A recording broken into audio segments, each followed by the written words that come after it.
So there's a challenge in giving something which works both as a biology lecture and a physics colloquium.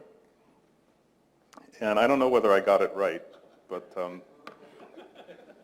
we'll find out. I would offer that you should interrupt if I'm being obscure, but there's no blackboard on which to explain things, so it won't do any good. So if you're a physicist and you're interested in the phenomena of life, then as physicists, we come to the world in the broad sense, and to biological phenomena in particular, with certain kinds of expectations. We take seriously the notion that the world is describable in mathematical terms, and we have a penchant for simplification. There's the famous joke about the spherical horse, which I won't, since this is an agriculture school, this is dangerous territory. And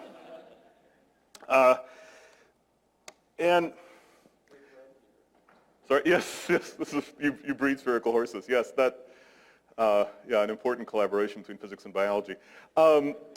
So, you know, I think part of the problem is that the different scientific cultures have diverged sufficiently that we don't really understand one another's assumptions, that we before we even get started thinking about one phenomenon in particular, we have certain expectations, we're looking for certain kinds of things. And I wanted to take a few minutes to talk about the physicist's inclination towards simplicity. And it's important to understand something which we do a bad job of teaching. So if you take an introductory physics course, you could be forgiven for concluding that the reason that physicists enjoy simple descriptions is because we only study simple problems. And I don't think that's true, but that's sometimes the impression that we give in the way we teach. So it's worth remembering that there's an enormous amount of experimental evidence that astonishingly simple descriptions have the power to organize our understanding of nature across fantastic ranges of scales in length and in time. And well, this is a sort of graphic reminder. This is something you can do in your bathtub on the scale of, well, let's say a fraction of a meter. You can study the vortex in a fluid. And on the other hand, you can see vortices in fluids.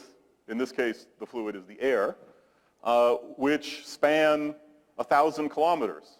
So there's a scale of 1,000,000 between these. And it doesn't take a lot of faith to believe that maybe the description of these phenomena are in fact all the same, at least in outline. And indeed, we actually know the relevant equations. And there are vortex-like solutions to the equations of fluid flow on the scale of meters and on the scale of thousands of kilometers, just depending on, you know, there are, of course, differences between air and water, and also how much energy you're willing to pump into the flow. And actually, if we had pure versions of these problems, they would look even more the same. So these sort of small-scale experiments are significantly affected by the fact that there are boundaries. This is, of course, affected by the fact that the atmosphere is a somewhat complicated place. But in outline, these phenomena are all the same. They're described by the same equations, quantitatively. So it's not just, yeah, they kind of look alike. You can actually calculate things.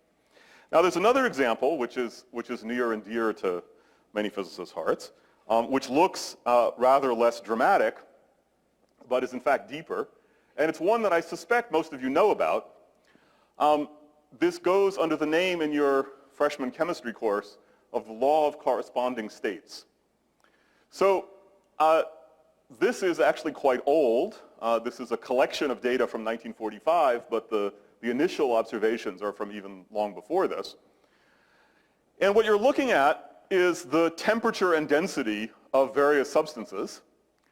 And as you all know from the kitchen, if you poise the temperature correctly, then you can have an equilibrium between fluid and gas phase of a substance. So the steam that hovers over the water before it boils is an example of this.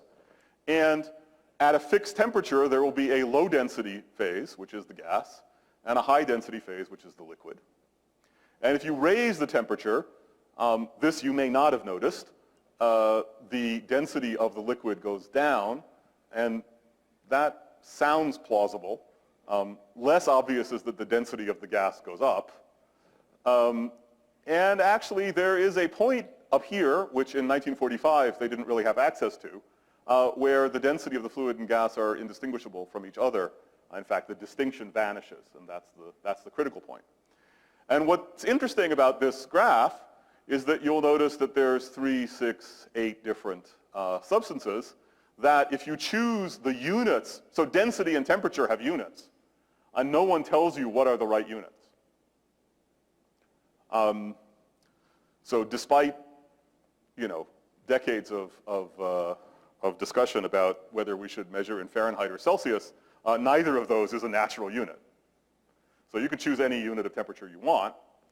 And if you are allowed to choose your units of temperature differently for different substances, which is okay, and measure density in different units, then the behaviors of all these different substances, which I will note for other purposes are very distinguishable.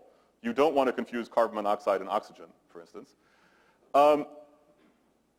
They fall on top of each other. And in fact, what happened between, let's say, 1945 and 1975 is this region got blown up, and this universal behavior of different materials became even clearer and more beautiful. And we have a theory of this set of phenomena, things that happen in the neighborhood of a critical point, in which all of these behaviors, not just the density versus temperature, but also the compressibility, the way in which light scatters from these materials and so on, all of these phenomena can be understood in the framework of a theory that has essentially no free parameters. Okay. The only thing you need to know is that the distinction between, well, one thing you need to know is that you live in 3 dimensions, and the other, it's different in 2, and that you can do that experiment. You can't do 4, but you can do 2. And you need to know that the difference between a gas and a liquid is a scalar quantity. And that's it. Once I tell you it is a scalar and not a vector, and that you live in 3 dimensions, everything that happens in this region, and in fact, much of this, can all be calculated, no free parameters. And the hint that something like that should be possible is the fact that all these different materials fall on the same curve. Now, let's get to something a little more interesting. So in the 1950s, we'll get to the present soon enough, or at least that's something that happened after I was born. In the 1950s, there are 2 spectacular foundational papers that appear. One in condensed matter physics, and one in what we would now describe as neurobiology. So Hodgkin and Huxley set out to try and understand the propagation of the action potential. For the fraction of the audience who are not biologists, all of the electrical signals that propagate over reasonable distances in the brain, and in fact in your peripheral nervous system as well, are encoded in discrete electrical pulses, which are called action potentials or spikes.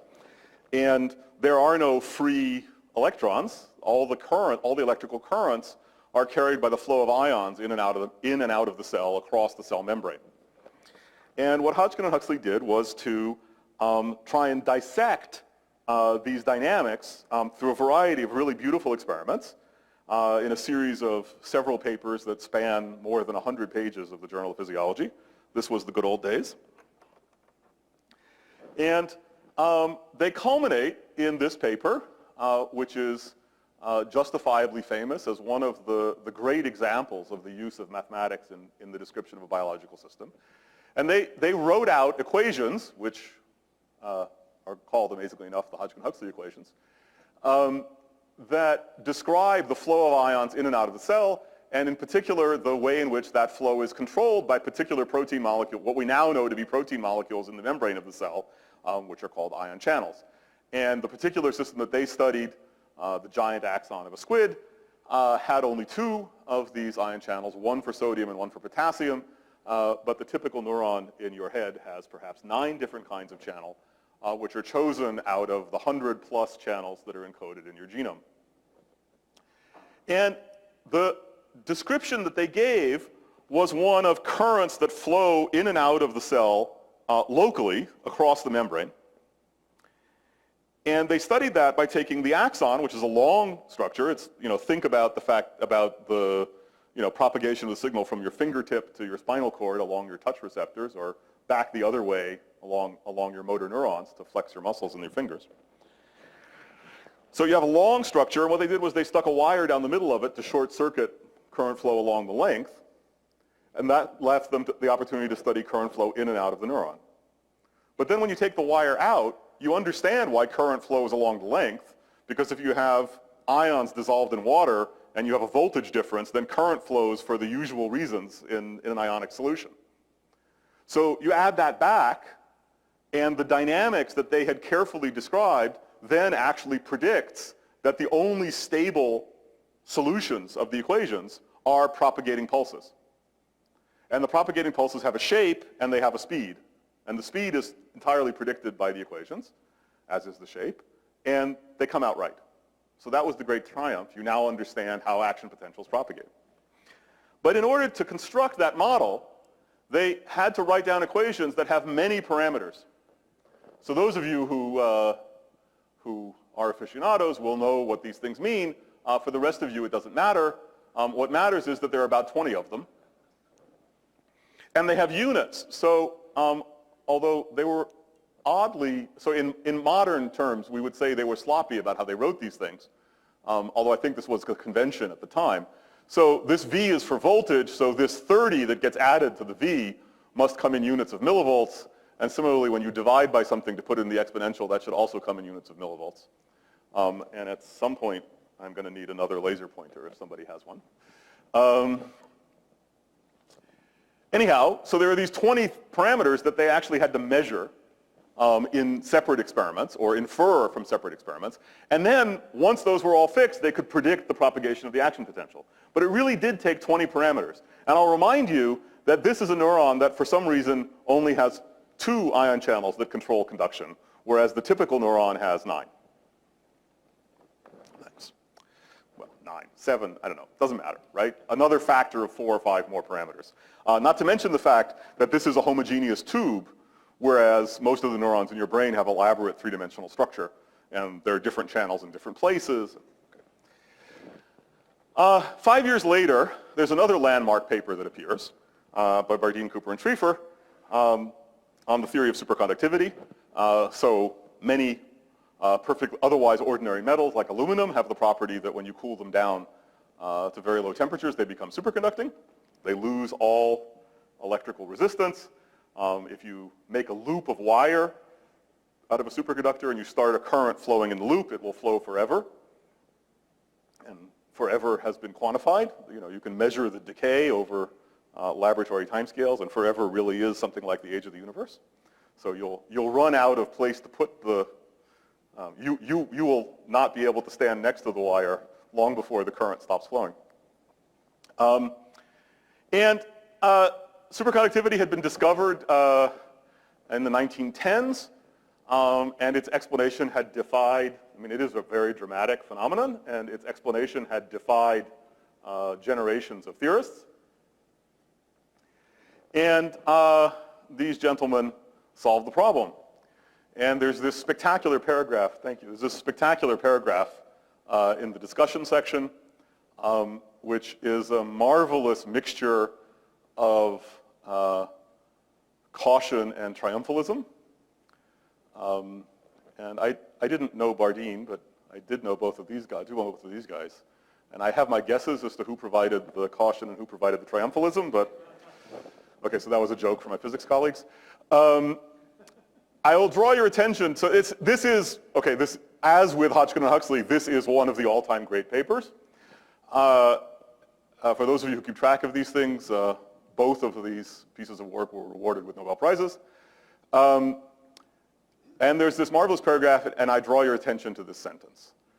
And although the paper is quite long, what this tells you is that the entire description of a theory of superconductivity had only 3 parameters in it. 2 of them can be measured at room temperature in the normal state, the normal phase, where it's just acting like a normal metal. And the other one is the temperature at which the transition occurs. So we'll again do our trick of measuring temperature in the right units, and then that parameter is 1, and we get rid of it. So effectively, the theory of superconductivity has no parameters. And yet, it's a quantitative theory of the behavior of these metals under these exotic conditions. So I presume we don't need to belabor the contrast between these 2 remarkable pieces of work. The question is, if we're physicists and we like this kind of explanation, how do we come to grips with this? So there are a few possibilities.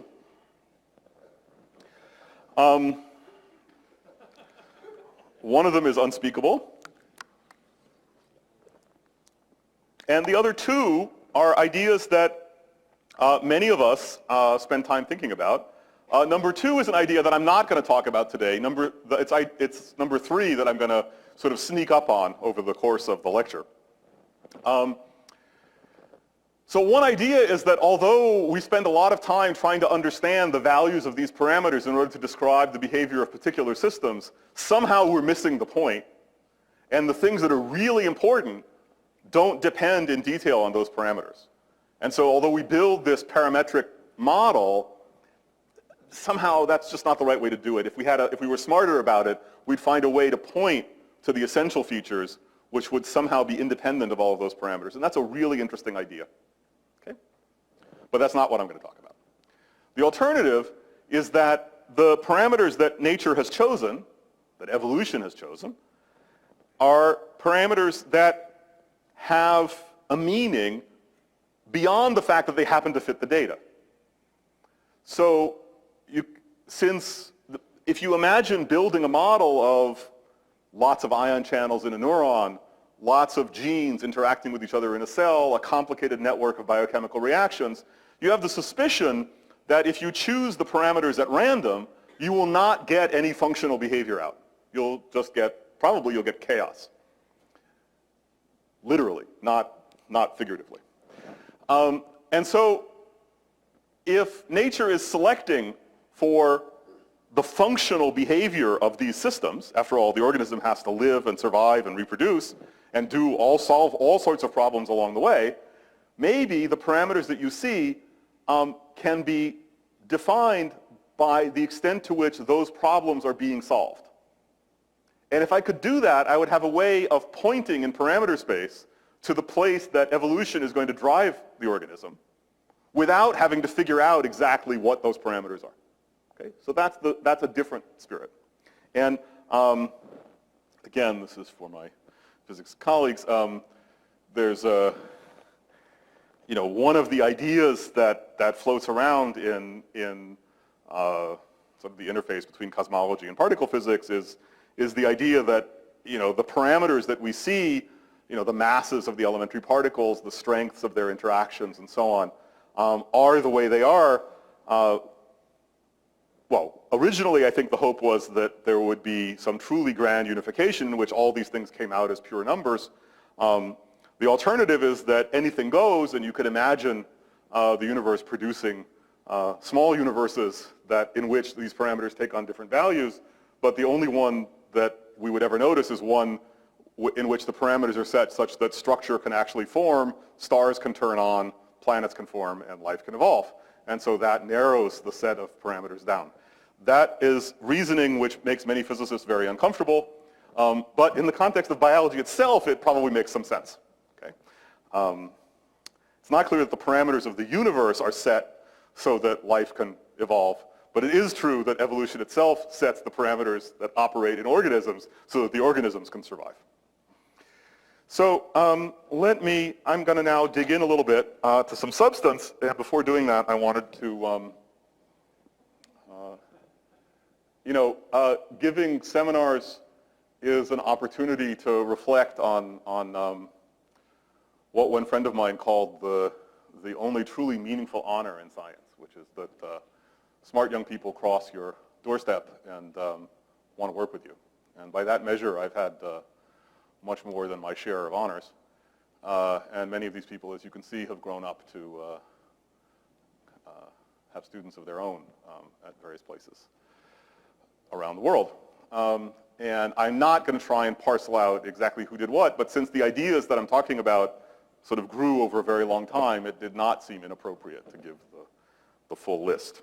So before I start talking about something specifically biological, it's worth asking ourselves once more, why is it that these simple models actually work in so many physical contexts?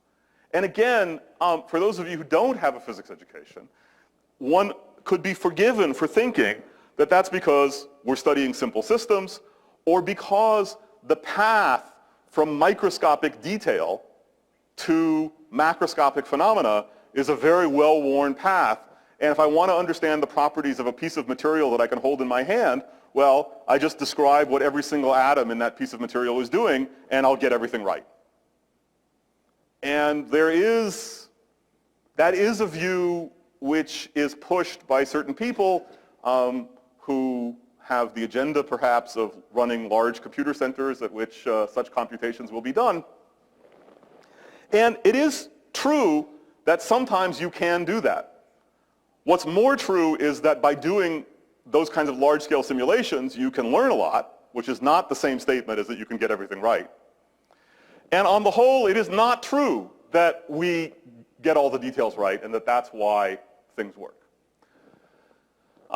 So this is a kind of sketch of why things work. If I take a hunk of matter and I put it in front of you and it's in thermal equilibrium, so it's in equilibrium with the temperature around it, then the microscopic states of the system are drawn out of the Boltzmann distribution.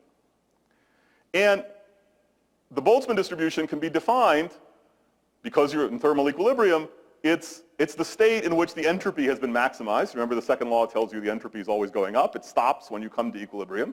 So the entropy is as big as it can be.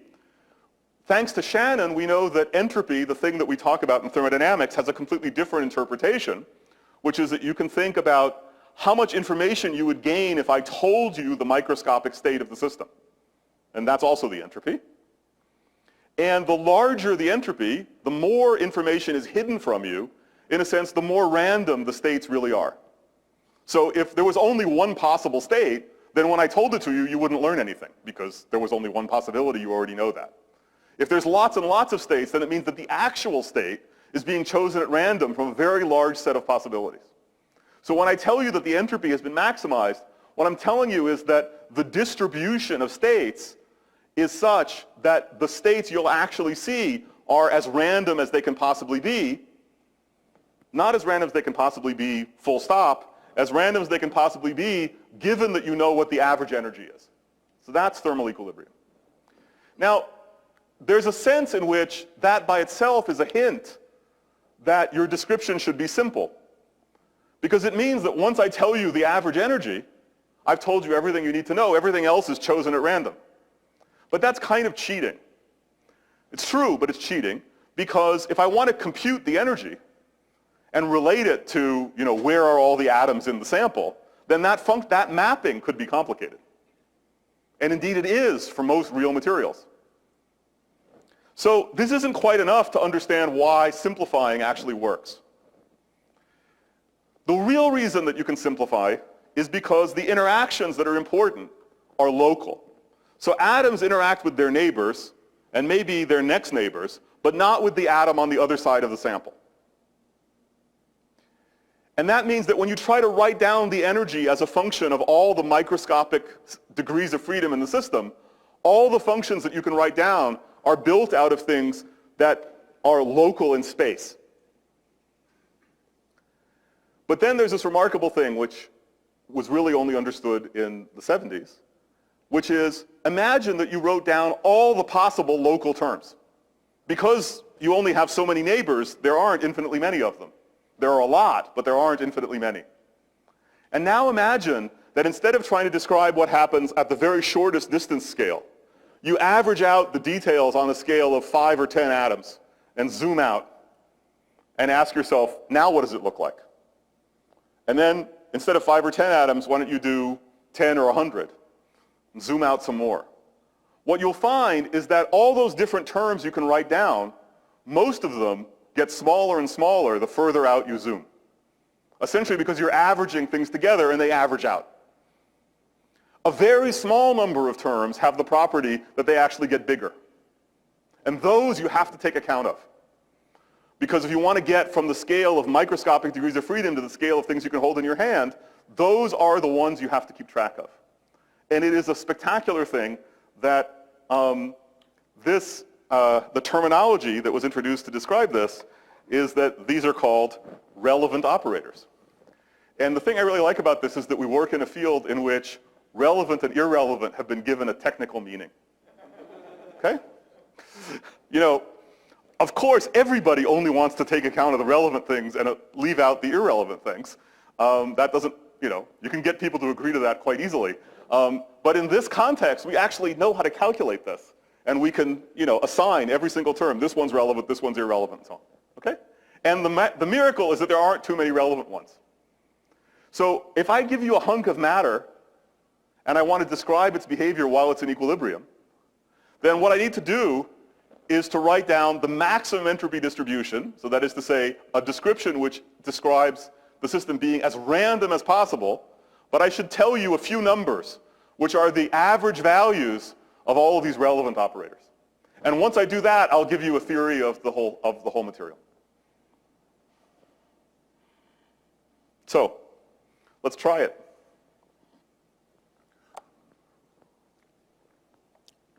Think about a flock of birds. A flock of birds, everybody decides to go fly in the same direction. And they can do all these wonderful maneuvers. And here, too, we expect that locality might be a good idea. So there's a strong suspicion, and we could talk about why we think this and the extent to which the thing I'm telling you about feeds into it, but let's for the moment just take it as a hypothesis, that what birds do is they look to their neighbors.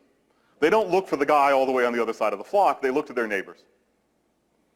And if that's true, and that's really the defining thing, that's the relevant operator, then if I build a model in which I exactly reproduce every bird's correlation with his immediate neighborhood, then I should be able to describe the entire flock. So how do I do that? Well, very important. This is a photograph. This is not. Here, what my colleagues Andrea Cavagna and Rena Giardina and their co-workers in Rome have done is to take multi-camera videos of flocks of starlings as they pass by the location where they happen to be standing in Rome. For those of you who've been to Rome, this is on top of one of the historic buildings that fronts the piazza in front of the train station. Okay. Because it's a historic building, you can't leave the equipment set up there, so you have to bring it up and take it down every day, every evening during the season when they do this. Anyhow, you need permission from a different ministry. It's kind of, but the food is really good. Here what they've been able to do is to take these videos and from multiple cameras, essentially in stereo, but it's actually 3 cameras. That's an interesting discussion too, but never mind. And this thing that looks like the outline of Africa here is actually a reconstruction of the positions and velocities in 3 dimensions of every single bird in the flock. So there's an awful lot that goes from this to that, and this is part of this ongoing revolution in biology where every system that you study, I mean, some of these things get more attention than others, so you all know that you can sequence the human genome. Maybe you didn't know that you can also reconstruct the trajectories of flocks of birds, even when there's thousands of birds in the flock. Okay? So every area of biology, one's starting to see data of a qualitatively different flavor. So if we think that local correlations are important, let's focus on one particular bird and measure his correlations with his neighbors. So how do you do that? Velocity is a vector, so you measure the similarity between one bird and his neighbor. You average over all the birds in the neighborhood, and you want to give a number which is dimensionless, so you're going to divide by the square of some speed. You might as well choose this to be the average speed, so that if this came out to be 1, it would mean that the typical difference between your neighbors was of order your average speed, which would mean that you weren't really ordered at all. And if you get 0, then it means that you're doing exactly what your neighbors are doing. You'll notice that if this is the only thing you constrain, then if everybody goes twice as fast, you get the same number. So you probably want to constrain the average speed and maybe even the variance around that. So these are 3 numbers that you can measure from these movies. Actually, you can measure them from a single snapshot, which is important. And you can ask, can I build a model for the distribution of velocities in the entire flock? That is to say, the distribution of velocities of all the birds together, the joint distribution of these 1,000 variables, that's based only on the measurement of these 3 numbers. And the way I'm going to do it is to use this idea of maximizing the entropy, build the model that produces as random a configuration as possible, but is consistent with these 3 measurements. So that's the model you write down. It has 3 parameters in it, J, mu, and G. But then I told you we measured 3 things. So that's okay. That's how you fix those parameters. And now that you have this model, everything else that you calculate is a prediction with no free parameters. There's no fitting left to do. So for example, instead of thinking about the correlation of a bird with his neighbor, I can think about the correlation with a bird an arbitrary distance away. So of course, on average, they're all going in the same direction, but there are fluctuations around that. And on average, they're all going at the same speed, but there are also fluctuations around that. So I can look at the correlations between 2 birds that are a distance r apart. Now your neighbors are about 1 meter away. So this part you get right on average because that's what we fixed. But then the flock is 30 meters across, almost 40 meters. So all the rest of the correlations are predicted. And you can see that when you get to the guys who are very, very far apart, of course there aren't very many of them, so it's not clear that you're sampling that very well. Out there you have a little bit of trouble, but over a distance nearly 30 times the distance to your neighbors, you get essentially perfect results for correlations in direction and also for correlations in speed. Let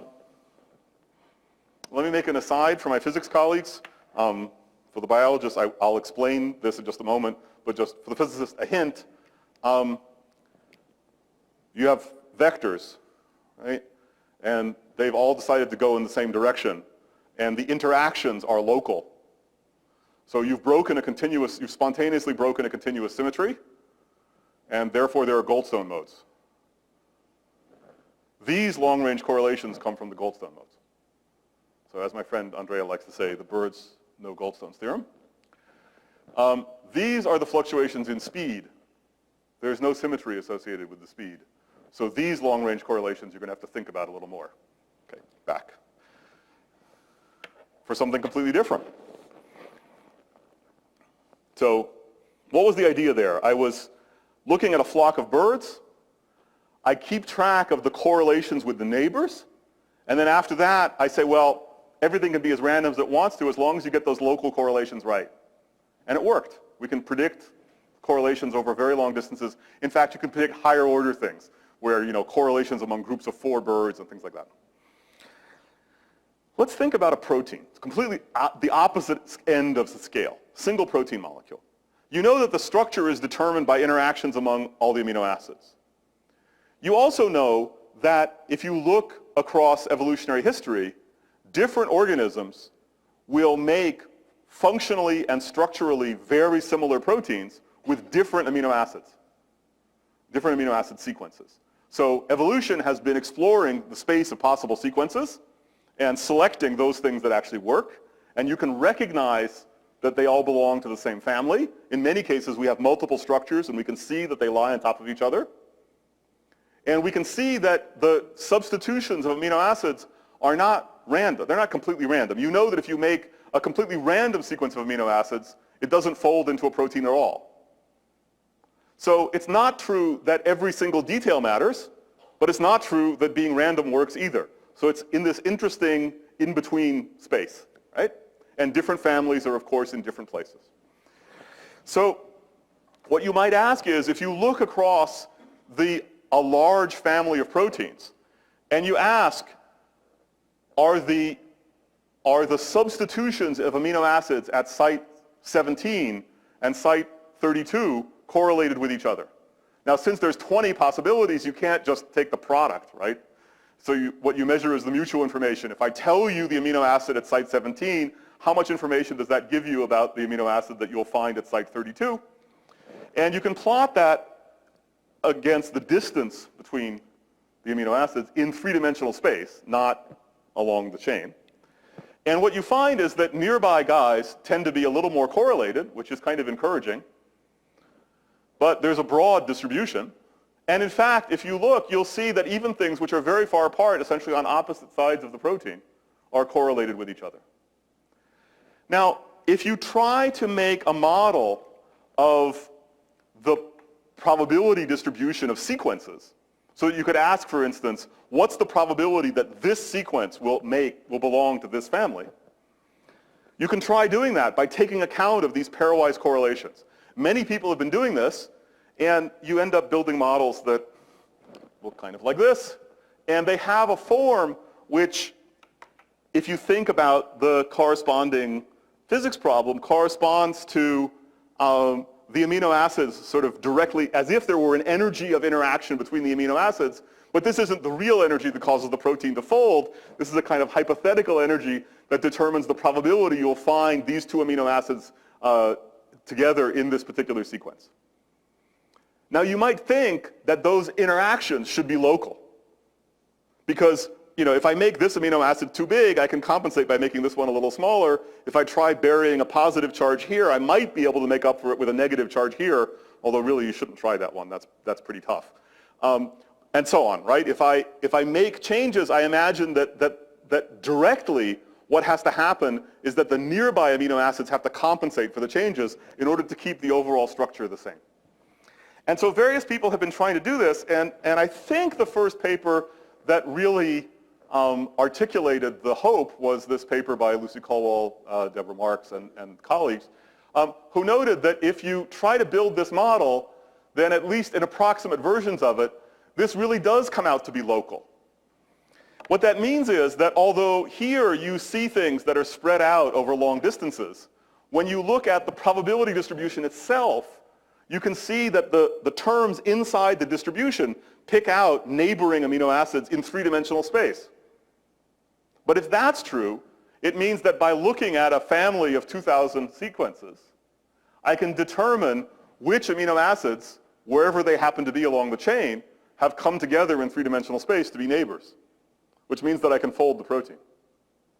So there's this tantalizing idea that just by analyzing the statistics of amino acid sequences, you can determine three-dimensional structure. Okay? Not obvious that that really works, but there are several people who are trying this. The problem is to understand, if this really works, how is it possible that you get these very long-range correlations? And so, again, for the physicists in the audience, if you read the words, I think you get the idea. Let me try to give a more verbal description. If you ask about correlations along one line that connect A to B to C and so on, then the correlations always have to decay, because it's like the game of telephone that you played when you were a kid. You tell your friend something, who tells their friend something. By the time you go 20 or 30 steps, you've lost the signal completely. So if you only interact with your neighbors and all you have is one line, then everything's going to decay away very rapidly.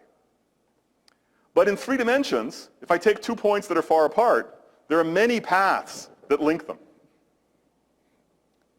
So there's a competition between the decay along any one path which gets worse and worse the further the 2 points go apart, and the proliferation of paths as the 2 points get further and further away. If the correlations decay too fast along one line, then you can't make up for it, and the system will be disordered. If the correlations decay very slowly, then the multiple paths reinforce the signal so strongly that the system will essentially freeze into a very limited number of possibilities. So this is the difference between a liquid and a solid, or a magnet and not a magnet. There's a special point in between where these two effects perfectly balance against each other. And that allows the system to still fluctuate, but the correlations extend over very long distances. And so in thermodynamics, that's the critical point. So the only way that you can reconcile locality with this behavior, unless there's something artifactual behind this, which is still possible, is if the model that you write down for the distribution of sequences is actually tuned to a critical point. So let's go back to the birds. You'll remember that we fixed 3 quantities, and in order to fix those quantities, we had 3 parameters. So this one is the one that fixes the variance of the speed of the birds. So we could imagine changing that parameter, and what we're doing is describing hypothetical flocks that have the same local correlations, but more or less variance in the speed of the birds. And if you do that, what you discover, so this is the correlations in speed, and you'll notice that as you change g, you're decreasing the variance of the speed, which is the 0 value of this correlation function. And as you do that, you not only depart from the data, but importantly, you see that the correlations start to decay on a scale which is not too much longer than the distance between neighbors. And the only reason that you get these very long-range correlations is because the value of g has been driven by the data, by this point right there, to a very special value, which is again a critical point in this space of models. So what's amazing here is that these very different kinds of systems are described successfully, more or less, I mean there are rough edges that we could talk about, by models that have the same mathematical spirit, if not exactly the same form. There are these maximum entropy models in which you fix certain features of the data and then let everything else be as random as can be. And what's great is that these models are mathematically equivalent to models that we know about in statistical mechanics. And in particular, if you imagine that the system you're looking at gets bigger and bigger, the flock becomes larger and larger, you imagine a larger and larger protein, more and more amino acids, then we know that if that number of elements became very large, then the parameter space of these models would break up into discrete phases, which are the phases of matter that we're familiar with, although somehow mapped onto these more complicated situations. And it's only at the boundaries between those phases that you can get this interesting pattern of very long-range correlations. So that suggests that there really is something special about the parameters in these systems. We're not quite sure why yet, but there is something special. I want to try to give you a couple more examples, although I'm a little worried about the time. Just a quick one. With the protein example, you're not saying that there's folding and unfolding. You're not saying... No, this has nothing to do, well... You're talking about a different criticality here. This is criticality in the space of possible sequences. Right? So the phase transition would be between random sequences working and only a few sequences working. Right. Now, the relationship of that, so this is kind of the inverse folding problem. I tell you the structure and you tell me which sequences are allowed. The relationship of that to the forward folding problem is a very interesting one. Right. Not clear. But of course, it is true that the transition between folded and unfolded in absolute temperature terms is not very far from the temperature at which we operate. Right. So that might have something to do with each other, but it might not. We don't understand that yet. So I want to give you a flavor that we can ask similar kinds of questions in very different systems. So this is an optical slice through a fly embryo about 2.5 hours after fertilization.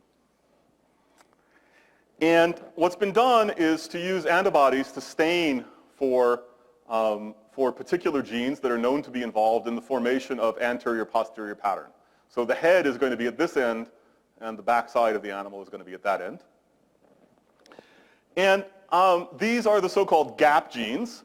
They get their name because if you delete one of these genes or you have a mutation in one of these genes, then there is a gap in the pattern of segments along the body.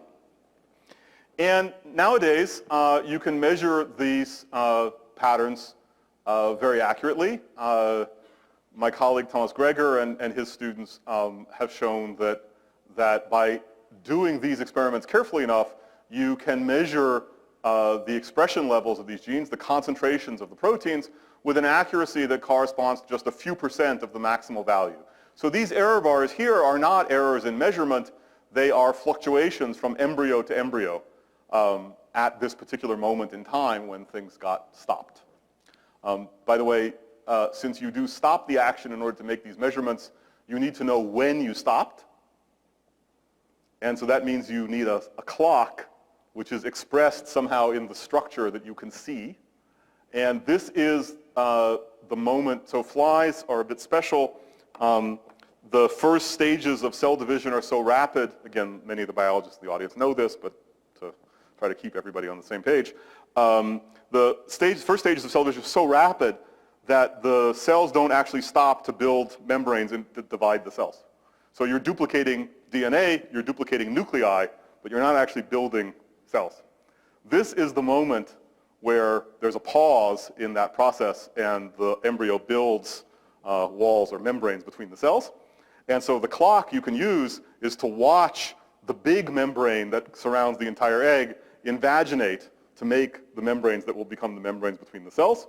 And if you watch this live under the microscope, you will see that the trajectory taken by the membrane as it progresses through this 14th cycle of nuclear division is stereotyped plus or minus 1 minute,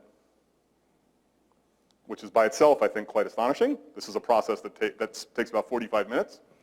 And so what that means is that if you stop the action and measure the length of the membrane, you know where you were in the cell cycle to an accuracy of a minute. And that way, when you make these plots, you group together only the embryos that were at that moment.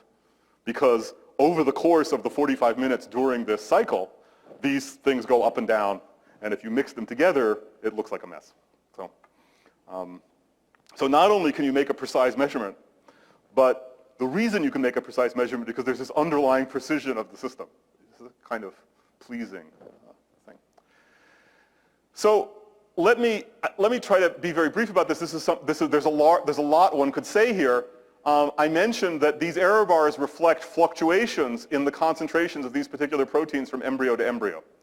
If you zoom in on this little region here where there's the red protein and the blue protein, then what you find is that the fluctuations between these are correlated. So it's not the case that red goes up and down by itself and blue goes up and down itself. They go up and down in a correlated way. And since you're in 2 dimensions, right, there's the one where they're positive, there's the correlated and the anti-correlated components. And in this case, it's the anti-correlated one that has most of the variance. And in fact, there's other interesting things. If you watch the dynamics of these fluctuations as the system is relaxing toward its steady state, you discover that these 2 directions that correspond to, A plus B and A minus B, if you plot A and B by themselves, the blue one and the red one, it just looks complicated. But if you separate it into A plus B and A minus B, you notice that A plus B is relaxing very fast and A minus B is relaxing very slowly. And so some of the physicists are starting to nod because they can see what's happening. There's the mode of the system that has the high variance is also the one that has the slow dynamics. And if you look at the probability distribution of the fluctuations, you find that the fast mode has Gaussian fluctuations and the slow mode has non-Gaussian fluctuations. What's even more impressive is if you look at the slow mode, which I know how to define over here, it's blue minus red, and the slow mode over here, which is green minus yellow.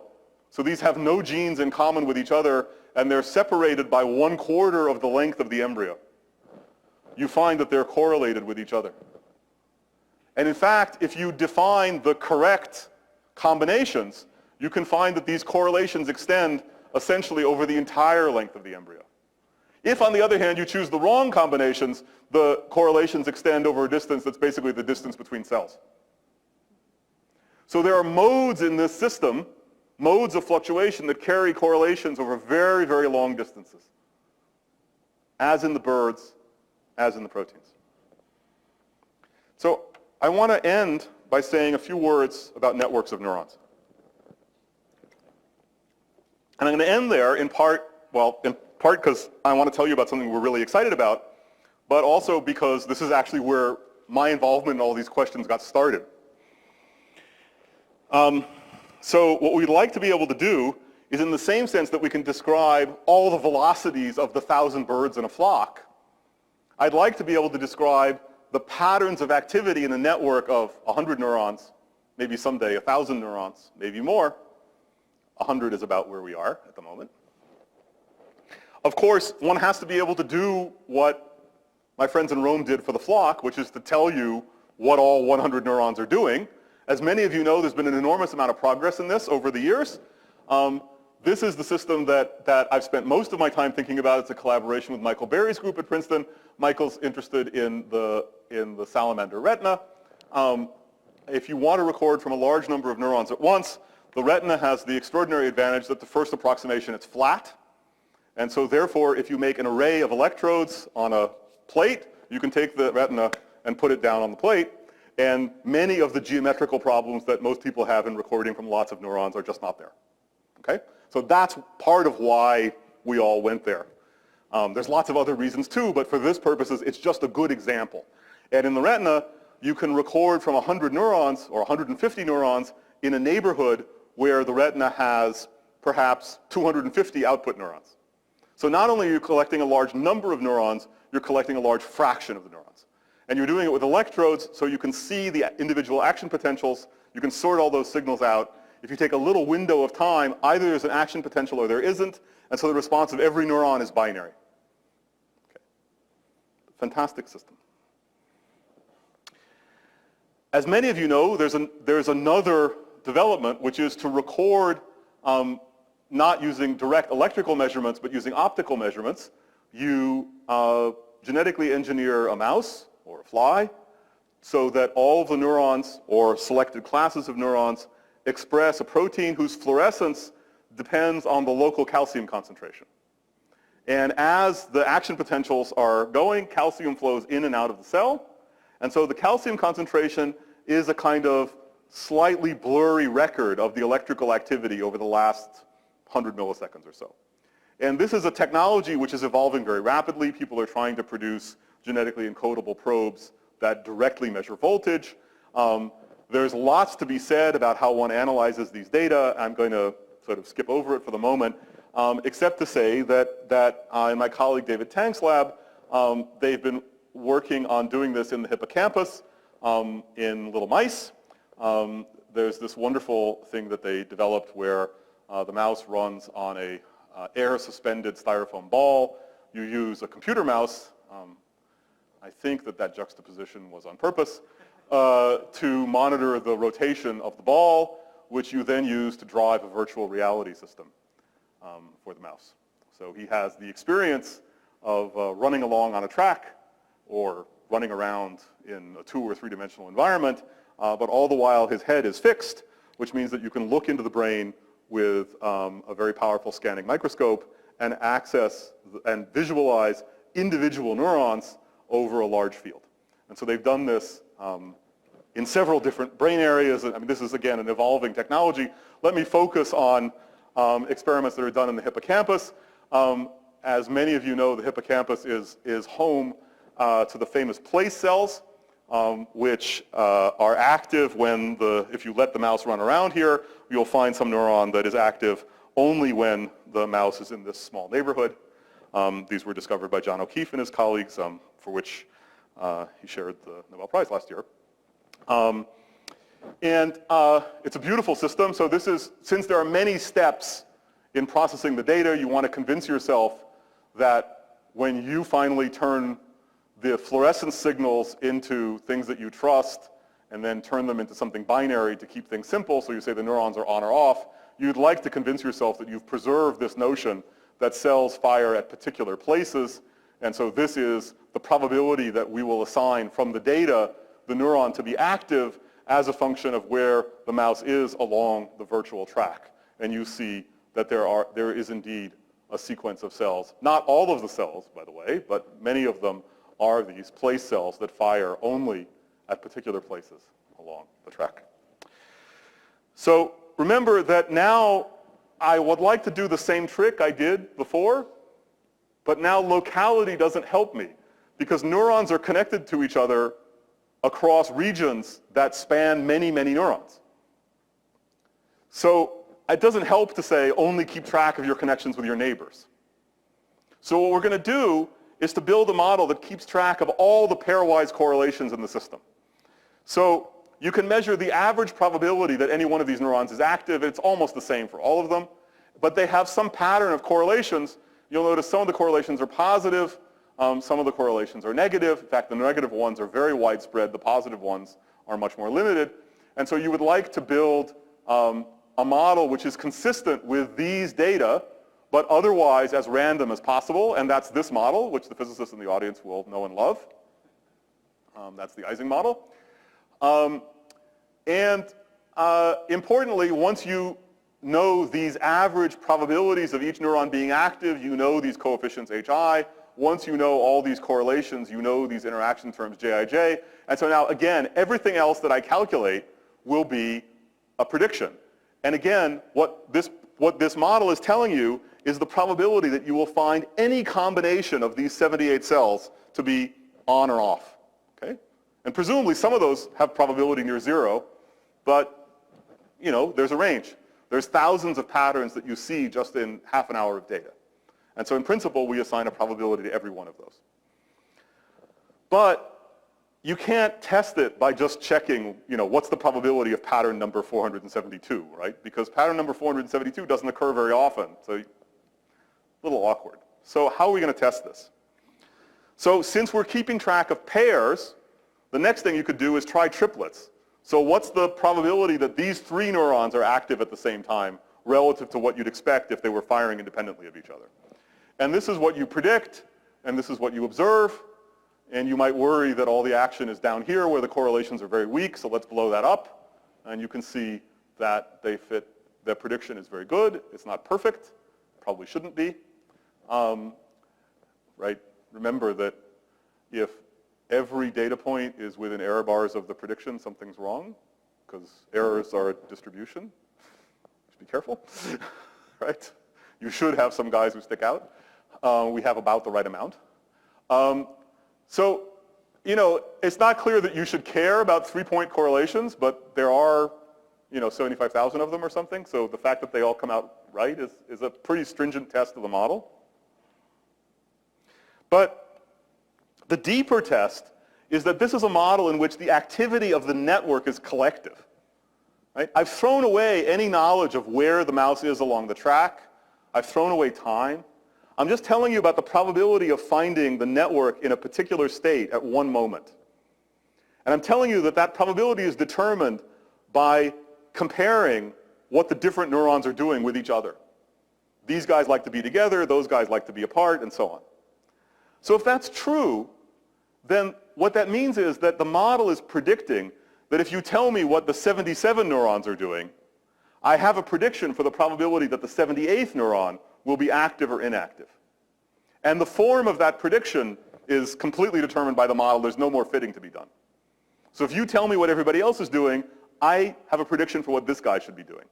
And the way of phrasing that is by analogy with what happens in a magnet. There's an effective field that's applied to this neuron that biases it to be on or off. So if it's positive, then you predict that there's a high probability it'll be on. If it's negative, there's a high probability that it'll be off. And the form that it should follow is this solid curve. And these are the data error bars across the entire experiment and across all the different neurons, the choice of which one is the 78th neuron. So you can see that it's very good, but not perfect. our experience in building these models in the retina has led us to take these kinds of small discrepancies seriously. I would say that this is well beyond the state of the art for building models in these kinds of systems. I mean, this is really, this should be perfect, and it's not quite, which we're interested in. But what it's telling you is that if I tell you the state of the rest of the network, I can predict what this one neuron is doing very accurately. And you might say, oh, I don't know, I mean, it's kind of hard to visualize. You've averaged over everything. So let me take these data and unfold them in time. And what I'm going to do is I'm going to look in time as the little mouse is running many times along the virtual track. And at every moment in time, I'm going to look to see what the 77 neurons are doing and predict the probability that the 78th neuron should be active. And what you can see is that the predictions are very, very sparse. Right? Out of these 5 minutes, there's only a few windows in which you predict that the neuron should be active. And those are exactly the places where you find the neuron to be active. In fact, there's a good reason for this. This is a place cell. The reason the neuron's active here is because the mouse happened to run across the right part of the track. But we didn't use that information. So what this is telling you is that you can understand the emergence of this beautiful place cell structure as being collective, that every neuron's being driven sort of self-consistently by its neighbors, which is indeed one of the models for how place cells actually work microscopically. So those GIJs, some of those are inhibitory and excitatory interactions. Well, you'll notice that the correlations are of mixed signs. So the only way you can get that is if the interactions are also of mixed signs.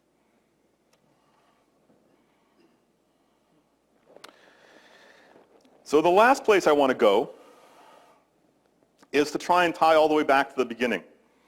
So if you have this description of these networks in terms of a kind of statistical mechanics, then we know that if I'm doing statistical mechanics for a piece of material and I let it get bigger and bigger, then eventually I don't have to worry about statistics anymore. Probabilities go away. I just get thermodynamics back.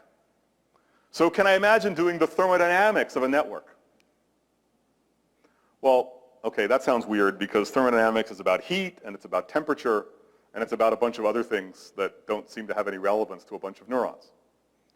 But that's slightly misleading. If you think about how you get thermodynamics, certainly how you get thermodynamics from statistical mechanics, but actually you can even think about thermodynamics on its own. Thermodynamics is about the way in which entropy and energy are related to each other. Okay? And really hardly anything else. The fact that there is something called the entropy, which is a function of state, that gets you very, very far. Now, entropy is something that has a statistical meaning. You have to count states. And energy, and it has that statistical meaning whether we're talking about a physical system in thermal equilibrium or we're just talking about the probability of rolling dice or the configurations of neurons or the configurations of birds. Shannon taught us the entropy of a probability distribution has a meaning no matter what we're talking about. And it's unique in the sense that it's the only thing you can measure about that probability distribution that corresponds to your intuition about how variable things are. Now, in statistical mechanics, what energy is just the logarithm of the probability. So what that means is that in order to talk about the relationship between energy and entropy in a system, what we should really do is measure the probability of every combination or every word. So I was using a linguistic thing here, right? So you can think of the states of the individual neurons, 1001100 as being a 78-bit word. So measure the probability of every one of those words. That's not so easy because there's lots of them, so you have to count. And let me, for the moment, just not worry about that. We'll do our best to try, right? The ones that are common we'll get right, and the ones that are rare we won't know about. I take the log, so I convert probabilities into energies. And then I just count how many states have a particular energy. Then take the log of that. That gives you the entropy. And now plot entropy versus energy, and it's convenient to normalize by how many neurons you have. So what would happen if this was ordinary thermodynamics? Well, there would be a special value of the energy that solves this equation. This is the equation which defines the temperature in thermodynamics. Here the temperature is 1. And what that would mean is that there is a kind of typical state. Not that there is an individual state that's typical, but that most of the states that you see would have a value of their log probability close to the value of energy that solves this equation. And so this is something the information theorists know very well. It's the reason that you can compress things. So if I try to compress English text, the individual words, of course, occur with very, very different probabilities. But if I string together many words, then the more and more words I string together, the more the log probability of that sequence becomes the same for all the sequences. That's what the information theorists call typicality. A physicist would say it was the equivalence of the canonical and microcanonical ensemble. However, there are special places where you lose this because if you dig through the math, you discover that this is being enforced by doing an integral and looking for the saddle point of the integral. And at this point, that saddle point approximation breaks down. You lose typicality. That is to say, you now see a very broad distribution of the energies or of the log probabilities. And this is the critical point. So we did this for the neurons. We actually did this first in the retina, and then we were kind of astonished when we did it in the emerging data from the hippocampus. And what you see is that if you plot entropy versus energy, it's surprisingly featureless. And in fact, the place where the slope is 1, that is to say where this equation is satisfied, is somewhere in here. The red line has slope 1. But you'll notice that the range, there's a whole range of energies where the slope seems to be 1, which is equivalent to saying that in this region, the second derivative is almost exactly 0, which is the statement that you're at a critical point. So one way to think about this is that if you think about the states of a network of neurons, you know that silence is more common than activity. Neurons are off most of the time. So that means that if I think about a state in which 10 neurons are on, as opposed to a state in which 5 neurons are on, the individual state with 10 neurons on is less likely than the one with 5 neurons. But if I have 100 neurons and I get to pick 10 of them, there are many more ways to pick 10 than there are to pick 5. So the statement that 10 active neurons is less likely than 5 active neurons is the statement that the energy went up. Right? The probability went down, the energy went up. The statement that there are more ways of arranging 10 active neurons than 5 active neurons is the statement that the entropy went up. So what that means is that as you look through all the states of the network, the states that are individually less likely are more numerous. And that's very common. What's not common is that that trade-off should perfectly balance, so that the states that you see 10 times less often there are exactly 10 times as many of them. And that's what this means. So there's something very carefully tuned about these networks that we don't understand. So, I hope to have convinced you that simple models really do work. I can write down models which are vastly simpler than you had any right to expect would work. And yet, I can predict all sorts of things about these rather complex systems. I want to emphasize, since I'm a theorist, that the reason it's possible for me to stand here and make this claim is because the quality of experiments has gone up by many orders of magnitude over my lifetime as a scientist. Okay? Ideas like this were floating around when I was a kid, but we couldn't get anywhere because, the claim that a model works is a claim about data. Right? It's not a theoretical claim. And so this tremendous increase in the volume and quality of experiments has opened this whole area for a much more precise discussion. Okay. I would point out that not all data which comes in large volumes comes in high quality. Where one can do this is still limited. It's fascinating that the way in which these models work is really very similar across. I was looking for the right word to divide the two classes, and instead of saying physics and biology, I wanted to be a little more provocative and say animate and inanimate. The fact that we happen to study them in different departments might be more of a coincidence than something fundamental. The models that we're writing down fit into a much bigger theoretical framework, which we inherit in part from the physics literature, although there are aspects of these models which are challenging and are not just things that we happen to know and can pull out from the physics literature, but we actually have to figure out for ourselves, which is fun. And I think that this sharpens our questions. So for example, why should it be that keeping track only of pairs does such a good job? You can think of all sorts of reasons why that would fail. I mean, the classic example would be, a neuron that was connected to a specific group of 10 other neurons. And so whenever that first neuron fired, it caused the other 10 neurons to fire.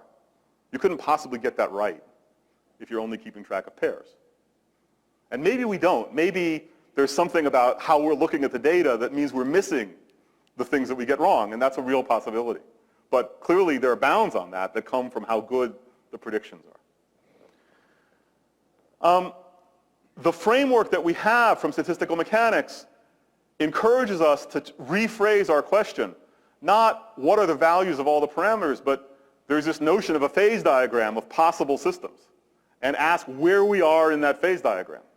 So the reason that that first picture of the vortices in the fluid, in your bathtub and in the atmosphere works, right, is that all of these systems are deep in the phase where they are fluids, right? They're not solid. And if you're deep in the fluid phase, your dynamics is described by the Navier-Stokes equations for very general reasons. And when I cross over to the solid phase, your dynamics is described by elasticity theory plus the mobility of defects. Okay?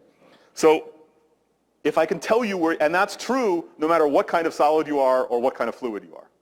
So by stepping back from, and importantly, if I move around inside the fluid phase, all that happens is that I change my viscosity and I change my density, and that's just a matter of units. I don't change the fact that the dynamics are described by the Navier-Stokes equations. So the concept of a phase diagram is an enormous simplification.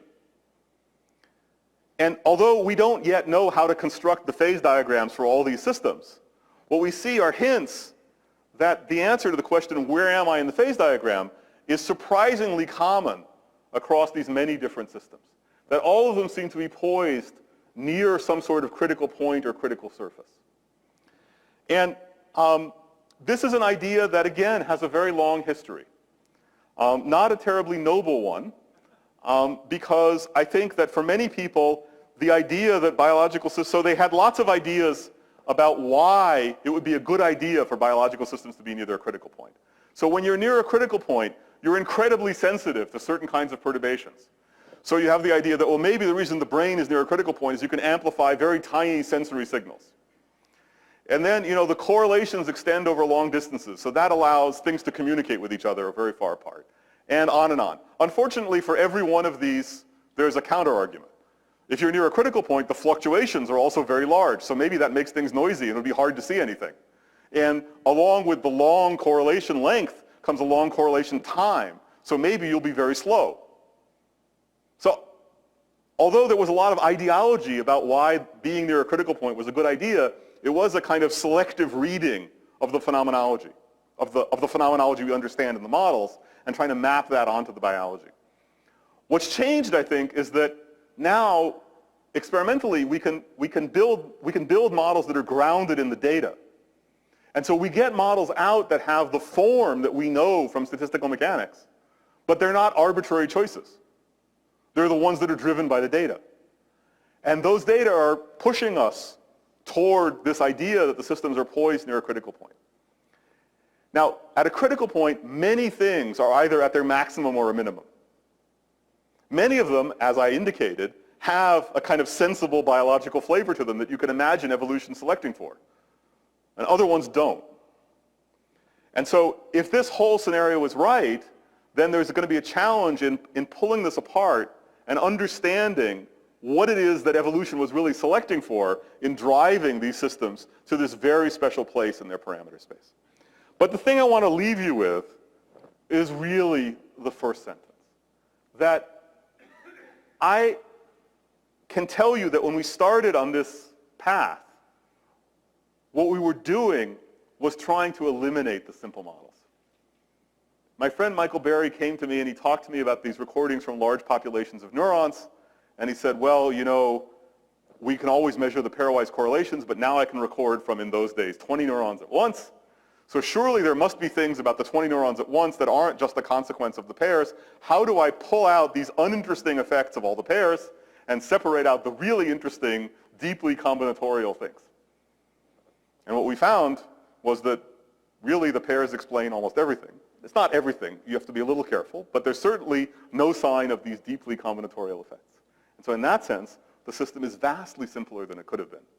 And in a sense, we're left not struggling to understand how to come to grips with the complexity, but how to understand the simplicity that we've uncovered.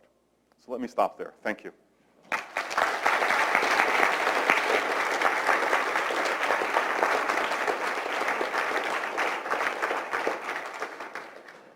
Sorry, that was a little long. There's time for questions. Yes. So there was a slide you were talking about the Yes?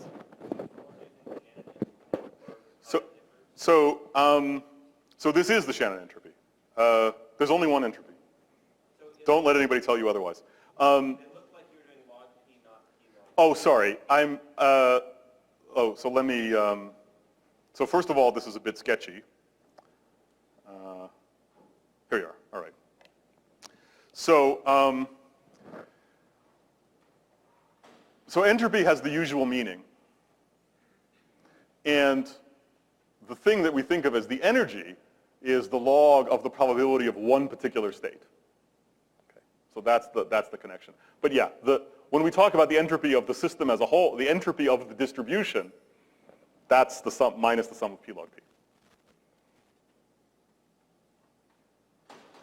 Surely that's not the only question, unless I've thoroughly confused you. Clear that you're getting that probability strictly from the data, not from So in this case, we've gotten it strictly from the data, which is why we sort of run out of steam for these states that have very high energy and hence don't occur very often. So these are the things that are only occurring a handful of times in the experiment.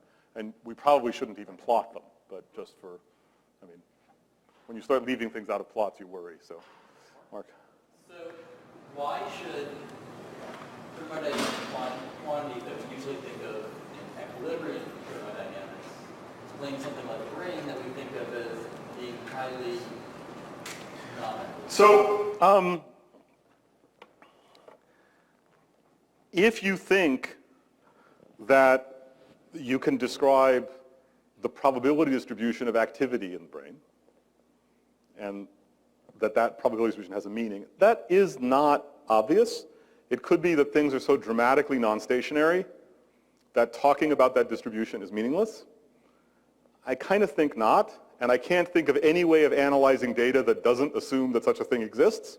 You can hide the assumption, but I'm pretty sure everybody makes it.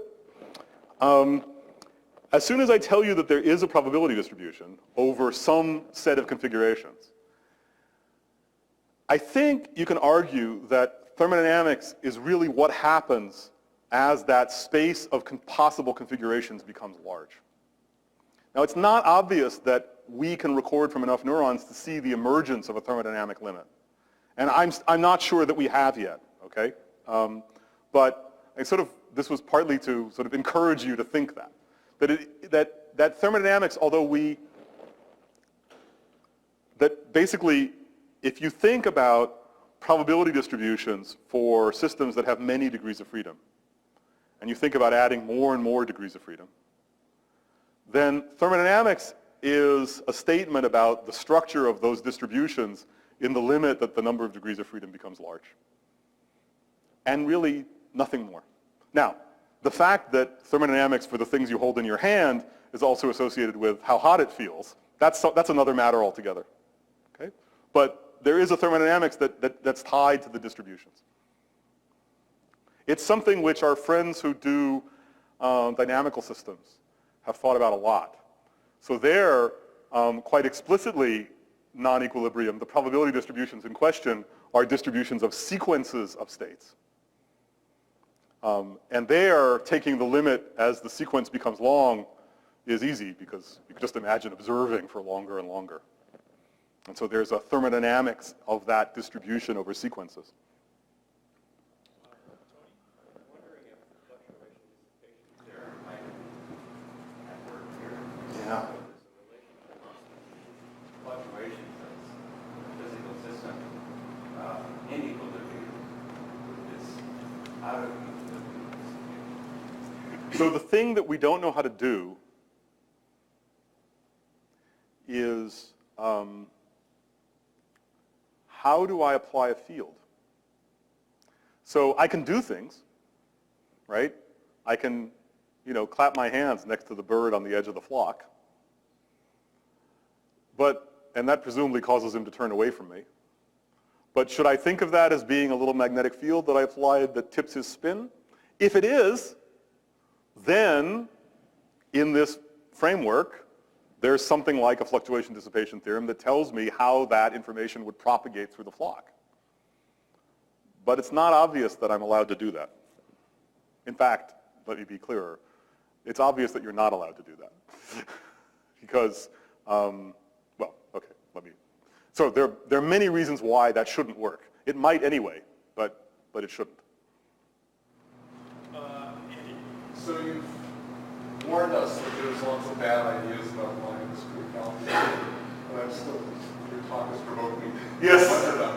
And I have to say, in the case of the birds, one thing on my mind is that how many people go to all the trouble to get permission from the Italian government to photograph birds that are flying all around? Yes.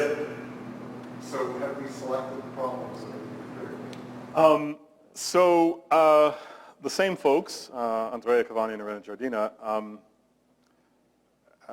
decided that they would study as their next trick swarms of midges. And when I asked Andrea why swarms of midges, he said, oh, because they look completely random. So what it looks like, you've all seen this, right? You see a swarm of midges, or gnats. They look like they're attracted to some spot, but are otherwise moving around completely at random.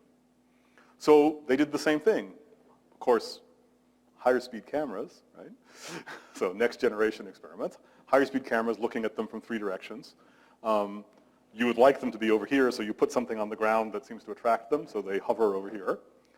And what you discover is that despite the fact that it looks completely random, if you measure the correlations in their trajectories, they in fact extend over the whole range, beyond what you'd expect just from the fact that they're sort of bound in space. And in fact, this is a beautiful paper that appeared in Phys Rev Letters last year. They showed that if you do this many times and you look at swarms of different sizes, different numbers of midges, their interaction depends on their distance to their neighbors. So that means that if you think about a model, the density of the swarm provides a control parameter. And indeed, if you make models, as many people have, of little self-propelled objects that look to their neighbors and so on, there is a phase transition. Okay? But there's such a thing as finite size scaling. So if you ask, at what value of the control parameter will the correlation length be maximized? That depends on the size of the system. As the system becomes large, that approaches the infinite volume critical point. And what they find is that the swarms of different size actually seem to track the finite size scaling you expect. So I would say that's the thing that we would love to do, is take one of these systems that we think is near criticality and turn a knob and watch it move away or something, right? That's as close as anybody's gotten. And it's very beautiful. So yeah, I mean, they went specifically for one that they thought shouldn't be anything like this. I mean, it's definitely not, midges don't do this, right? They're doing this complicated thing, but they seem to be right at the threshold of ordering. Well, trying, you should be careful, right? Even with people, but certainly with midges. Maybe more so. There are laws about that. Yes? Maybe one last question, actually. We're bumping up against various time limits, which I apologize for, but one last question. Like, I'm thinking,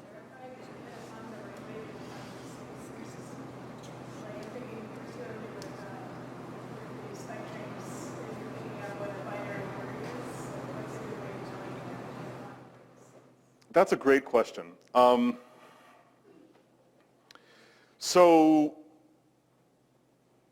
question was, sorry, the yeah. question was, they hit upon the right way to define the states of the system. For example, in the case of the spike transfer neurons. So we started using this thing of, so if you look at the, so choosing discrete time bins is obviously arbitrary. And we didn't choose the bin size arbitrarily. If you look at the correlation functions between neurons in time, there's a width to the peaks. And so we tried to pick something that captured that width. Presumably, if you want to choose, if you know, in the limit that you make your time bins arbitrarily small, then nothing ever happens inside a bin. So then talking about instantaneous states isn't very interesting, and you should try to talk about the sequences of states. And alternatively, well, so, you know, similarly, if you make something too big, then you lump together things that don't make sense. So some of my colleagues who were involved in this work have gone on to try and do the sequence of state thing. And they would argue that the evidence for this sort of critical behavior is even stronger when you get the sequences, when you look at the distribution of sequences.